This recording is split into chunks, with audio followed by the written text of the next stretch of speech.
Hey guys, welcome back. This is episode 6, I believe, of Feed the Beast, New World, Custom, whatever the heck you want to call it. It's Minecraft, Feed the Beast, good enough. Well, it's been a few days since I put up a video. I think it's been actually about a week. So, I've got a lot of catching up to do and show you guys what I've been up to, because it's been quite a bit. First off, let me go over here and sleep. Make it daytime.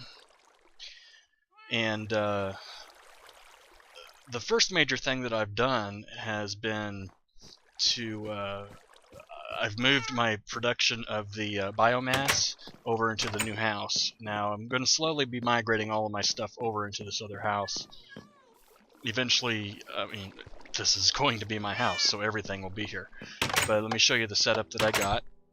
I ended up making an iron tank, a 5x5x5 iron tank, and got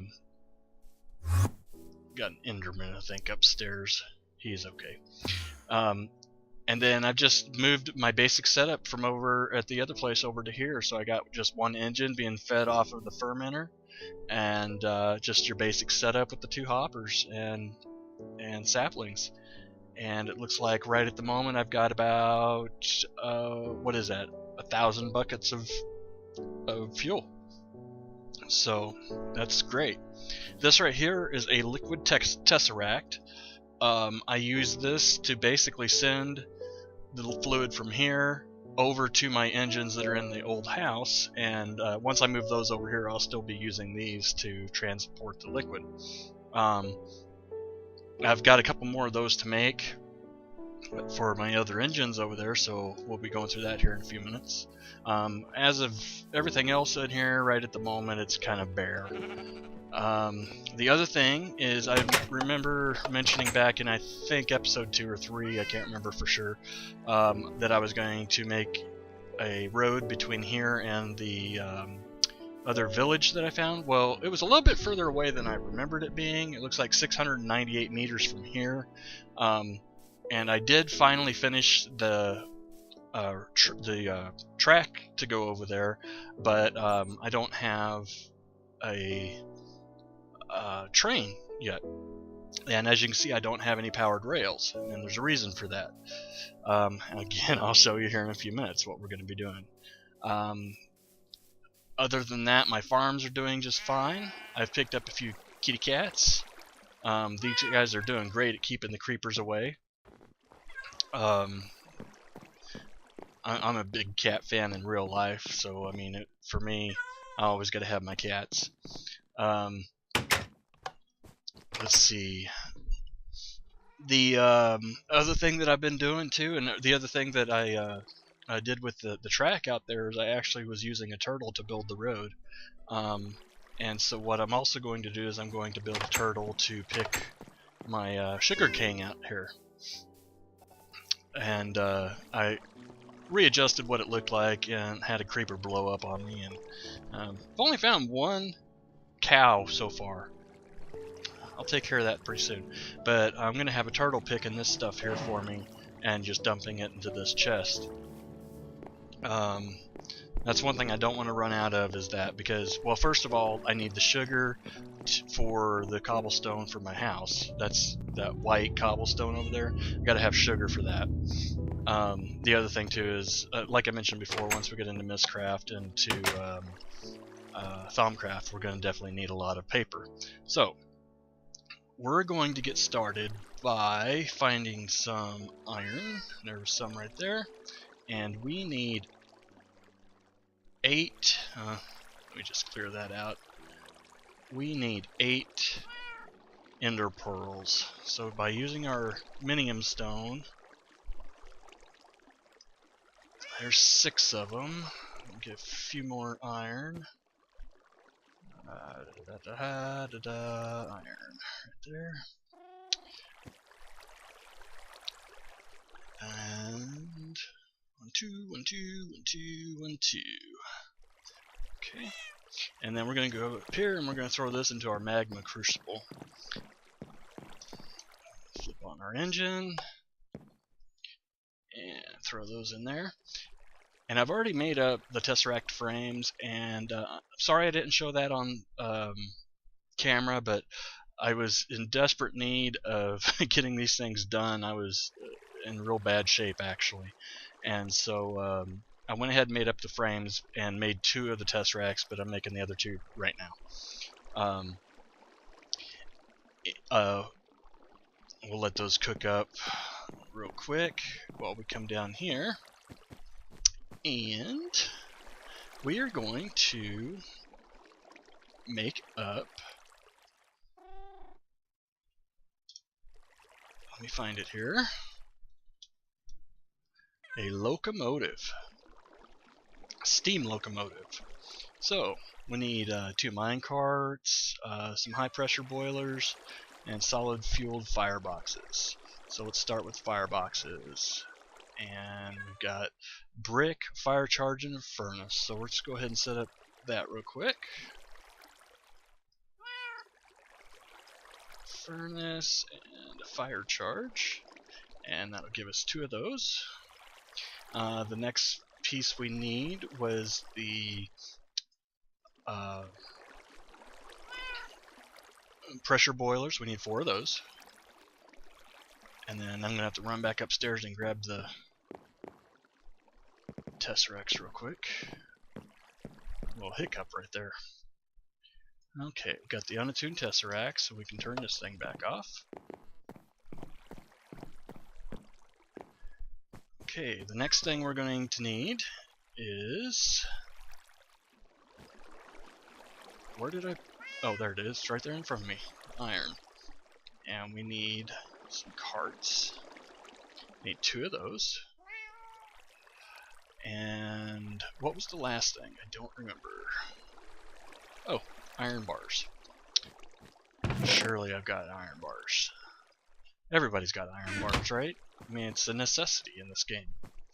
So it should be... Hopefully I put everything in my inventory, and it doesn't look like I did. I must have put the fireboxes in here. Or, I mean, the pressure boilers. So, got that, and 2 carts, and there we go, a steam locomotive. Okay, the next thing we want to do is make a liquid Tesseract. So, liquid Tesseract is an unattuned Tesseract, copper, silver, and tin, and a pneumatic servo. So we'll make some pneumatic servos. We need glass, iron, and redstone. And I just cooked up some glass a minute ago. And so we got glass, and dang it, I left the iron.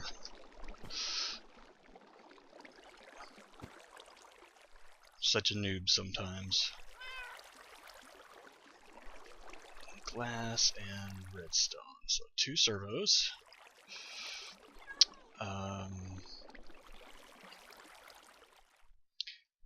Silver, copper, and tin. So we got silver, copper, and it looks like we actually need 4 silver. Oops. And do I not have any tin? Silver, silver ore, tin ore. There's 2 of them. Throw those in there real quick. I could have swore I had some tin. I wonder if I've got any in here. Oh, there we go. 1, 2, 3, 4. Sorry about that, guys. So we got our servos, our tin ore, our silver ore, our copper ore, and our unattuned Tesseracts. Gives us liquid Tesseracts. So what you do with these puppies is you just put them next to an inventory. As you can see, the one up there next to that engine. We're just going to set this one on top here. Click on it. We're going to pick biomass, and we're going to say, there we go. And that should, well, it already did, immediately filled it up. And then the third one we're going to put up here on this other engine, and that should take care of all of our engines. And there it goes. Okay. So, oh, the other thing we want to check on these is make sure they're set for receive only. This is on send and receive. We want receive only. Okay. And do the same thing with the one downstairs. And receive only. Okay. Now, let's go see what this little locomotive thingy does.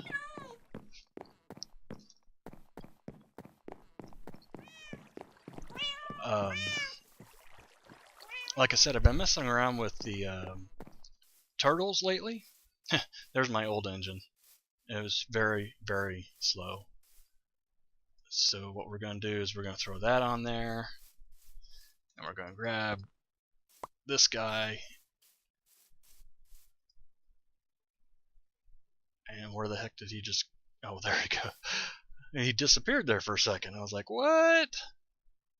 So we'll link them together like that, and throw some water in there, and some coal. I think that's it.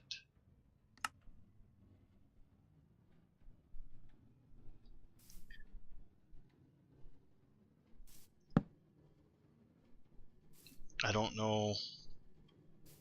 I think that's all we need.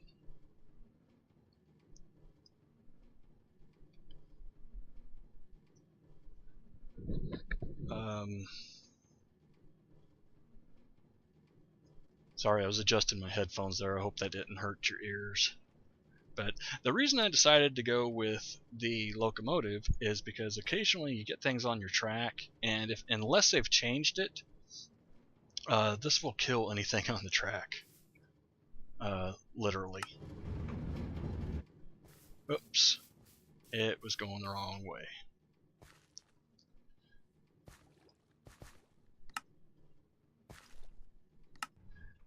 I don't know how to turn it around. Oh, just like that. Okay. And there we go.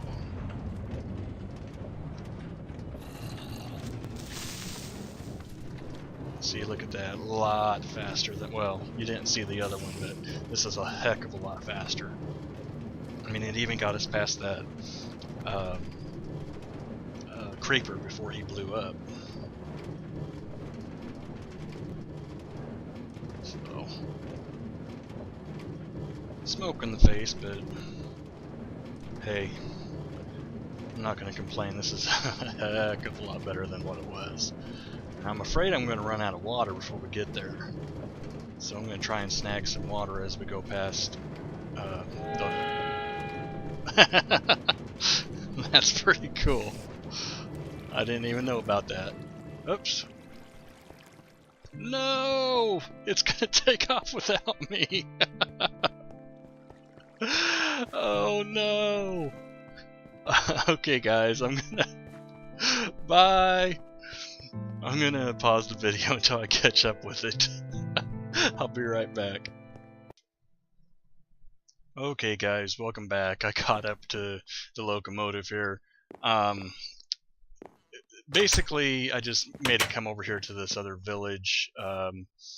This village is really screwed up, but at least it's got some villagers in it, which I'm gonna need later on for some of my plans. But as for now, I'm trying to keep my distance from them, because that's what happened with my villagers. I think is just from me being there, they, the zombies spawned and they ended up dying and whatnot.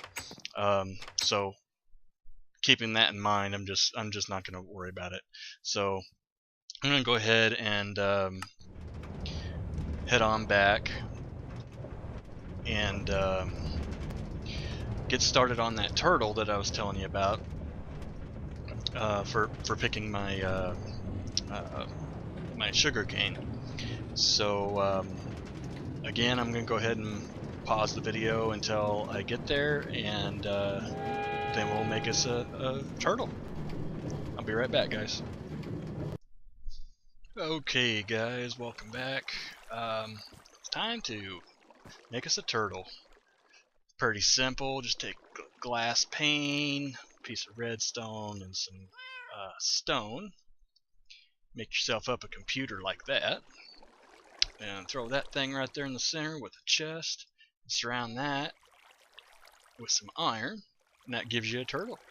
And we're going to create this one as a mining turtle. And the reason for that is they seem to be the most versatile, so if I decide to use him for something else later, he's going to do the job just fine for me. So here's the idea. We're going to write a little program that... Oops, I need one more. Well, we'll just use some cobble, that'll work. Oh, poo. Alright, let's try that.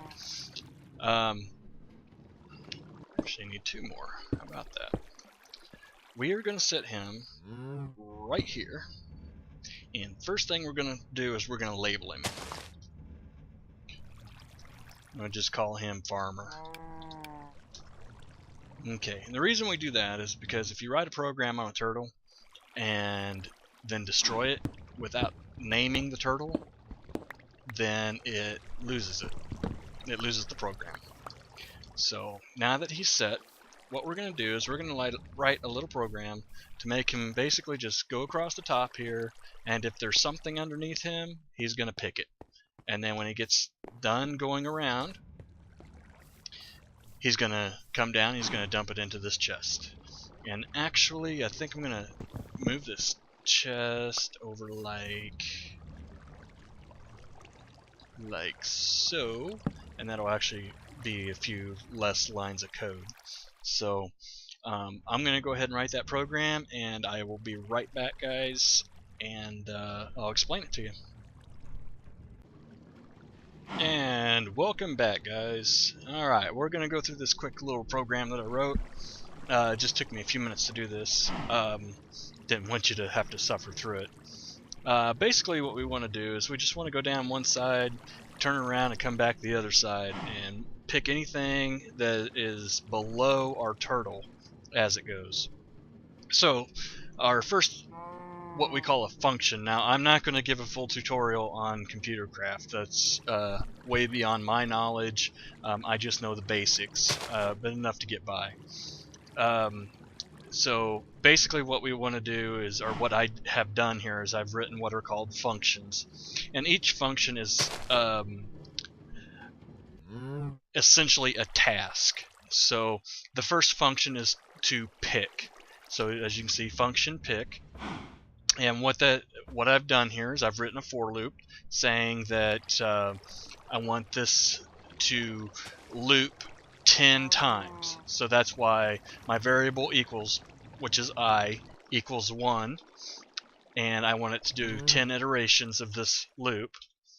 And I'm going to tell it to do a turtle dig down and turtle go forward. And it's going to do that 10 times. Once it does that 10 times, I told it to turn the corner.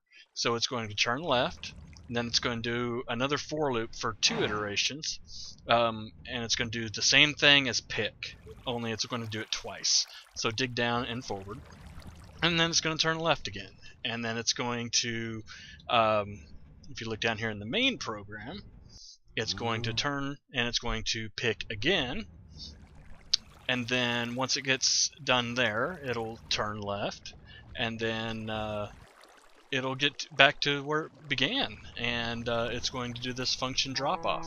So, which is it's telling it to go down twice, select slot number 1, because we'll never have more than just slot number 1 just from these reads. So we're going to tell it to select slot number 1, and we're going to tell it to drop whatever's in that inventory down. Okay, so here's the whole. Oh, and then we also have a little function here for refueling, and basically what it does is it just tells the turtle that, hey, if you're fuel level falls below 26, and the reason I picked 26 is because that's the full circuit. So if it doesn't have enough fuel to make it all the way around, it's going to refuel itself. So basically, I tell it to get fuel, to select slot number 16, which is the lower right hand corner, and I'll always have fuel in there, and the turtle will refuel itself. Here's the whole program right here. So we tell it for each time, while this is true, do. And so for each iteration of this program, or each loop I should say, it's going to check and see if it needs to be refueled. Then it's going to do the pick command, or pick function, turn corner function, pick function again, turn corner function again. Then it's going to select slot number 1, and it's going to drop off whatever's in slot number 1, and then it's just going to do it all over again. It's a pretty simple program. So let me show you what it does here. Let's see, save and exit, and I called it pick reads. Hit enter, and there it goes. And as you can see, is each time it gets to one that has grown up to 3 tall, it'll go ahead and pick those. And then once it gets to the beginning, it'll drop down and drop off its inventory. And it's just going to basically sit here and go around and around in circles forever, which is great because it's a lot easier to do this than having to come out here every 10 minutes or so and pick them myself. The other thing too is lava is a great fuel source, and probably between this episode and next, I'm going to take this turtle down to the nether and just have it fill up on a bunch of lava, so I don't have to worry about refueling him for a while. But that's it for today's episode, guys. I really appreciate you watching, and if you like the video, hit the like button, and if you're new, please subscribe. And you guys take it easy. Have a good one.